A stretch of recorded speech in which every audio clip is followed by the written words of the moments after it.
Amankwa, narrowly defeated in the previous NPP primaries, is determined to secure delegate support in the upcoming parliamentary race. Incumbent Akwesi Kunadu remains optimistic about retaining his position.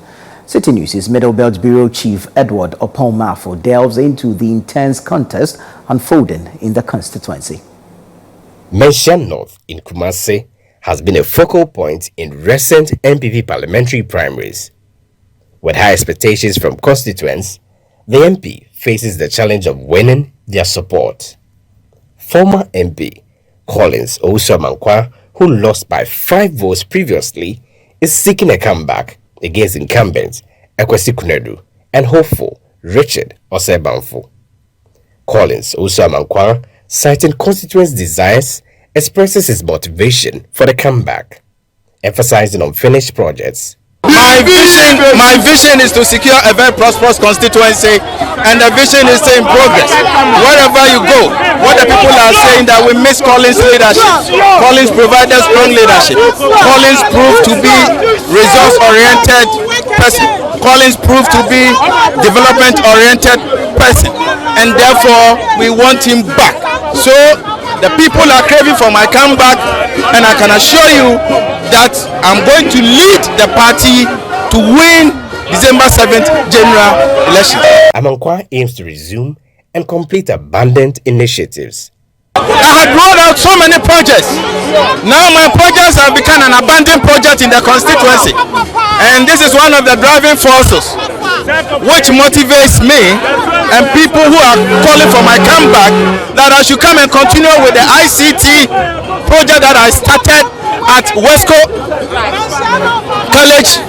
People are expecting me to come back and continue with the hospital I was putting up. In fact, it's at the highest completion stage, of which they are saying I should come back and continue with. They want me to come back and continue with the road infrastructure that were ongoing. In fact, they want me to come back so that I'll be able to continue to maximize their welfare. When you go to Yenya also, I gave them mechanized borehole. It's about to be commissioned, but the current MP refused to commission because he thought the credit is going to be given to Collins.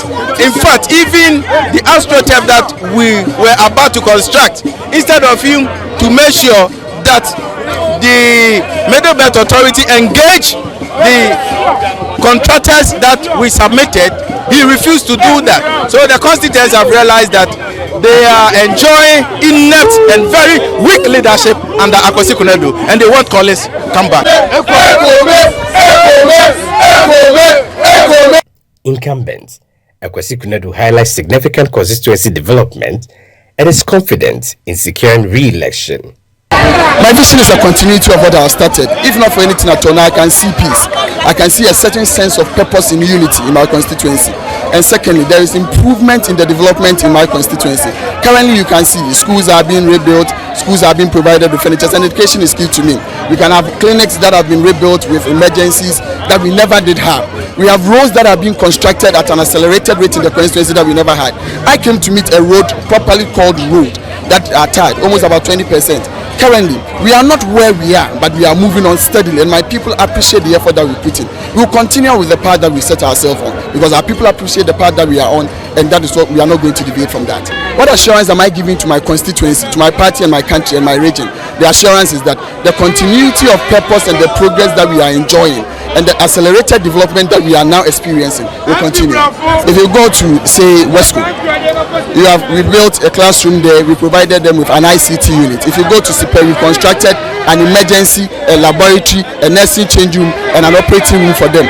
We've also got septic tanks for them. When you go to Brokroom Estate, we built a brand new school. We've re-roofed the entirety of the school building in Brokroom.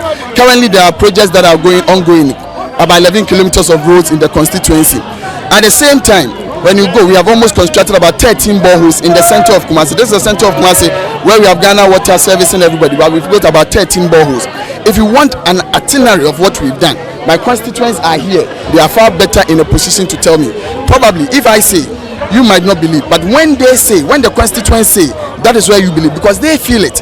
There are a number of people that we put through school, in secondary schools, in universities, in tertiary institutions and the rest. is enormous, and education is key. We will not depart from that because we need people to replace us when we are gone, and we can only do that through education. Aspirant Richard Osebanfo positions himself as a unifier and outlines his developmental plans for the constituency. Our constituency is such that there's a sharp division within Menchano, and it showed in the voting. What I am telling my constituents and the delegates on the ground is, if they still want that division, where people are infighting and going into 2024 election, this is going to be one of the hardest elections ever. And if we want to break the eight, you need a candidate like me who will come and unify both sides. Right now, you see both sides fighting, and I'm the third force in between who is coming to bridge that gap. Because after elections, what is going to happen? One will try to call people to come and campaign with them, and they will not be interested. But I, with my campaign and my message, if you go on grounds, you will hear that all I talk about is unity. And I want to unify this constituency for us to break the eight. There are a lot of projects. I mean, when you go to Menchia North, looking right here in Menchia South, we have 3 astroturfs. There are hospitals that one parliamentary candidate started, and just because one started, the other decided not to complete. I'm coming in, I'm going to complete every project that each one started, irrespective of who started. And I'm going to call them as my younger brothers to go and open those projects. So what I'm saying is for my people, the delegates, to look at me as the unifier. For constituents within Menchia North, their major concern is for whoever will be elected as their member of parliament to lobby in ensuring that this area gets the needed development. For Citi News, I'm Edward Upon Mafo, Krofro, Ashanti Region.